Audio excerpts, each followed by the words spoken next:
Welcome back to the Week in Rock. Digital sampling, the lifting of sounds from old records to use in making new ones, is an art in the hands of many rap producers. But sampling also poses clear copyright questions. And a growing number of rappers, from LL Cool J and Biz Markie to Public Enemy DJ Terminator X, have lately found themselves the object of lawsuits by other performers whose music they've sampled. This in turn has led to more and more rappers and record companies being very careful to legitimately license whatever samples are used on their records, as you're about to see. Rap artists searching record stores for the elusive fresh sound, hunting for beats in unlikely places to feed into their samplers. Here's another one, Three Dog Night. I Can Hear You Calling. This is the 70s, I think. This is funky also.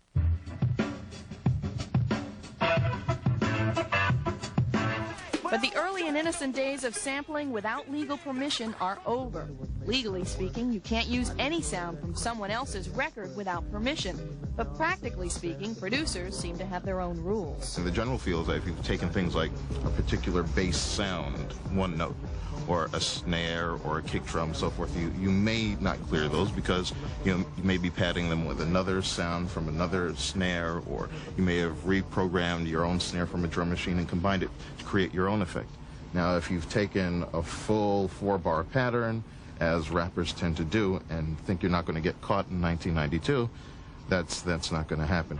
So what's an honest artist to do? Pick up the record that has a sound you want, and you'll find out who you need to talk to. The record company owns the rights to the recording. They're going to want up to $2,500 or a percentage of your new song's record sales. I don't think we're out to get people. We just are out to get the copyright payments for the artists and to give the artists their royalties. Because, I mean, if you're sampling a James Brown vocal, James should be getting royalties. The same with Parliament and George Clinton. The publishing company owns the rights to the song as a musical composition. Even if you only take a note or two, publishers can also ask for up to $2,000 or $3,000 for each sample.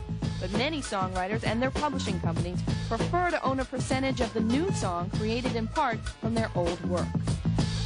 The writers of the new song would have to give up certain rights because they didn't write the songs, they didn't create the whole songs, they created the lyrics definitely, and maybe part of the music or not, even not. Sometimes they sample the whole song and just put their rap lyrics on it, and that's a case when we usually split 50-50, just as in Dollar Souls, Me, Myself, and I.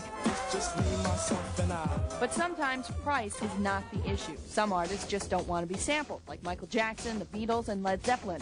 And others won't give permission if they think the new song might sully the integrity of the original music. I find with some artists, they are very sensitive to their material being used in songs that they may deem lascivious in nature. Artists have a lot to think about when they put someone else's sound onto their record. The days of sampling at will are definitely over.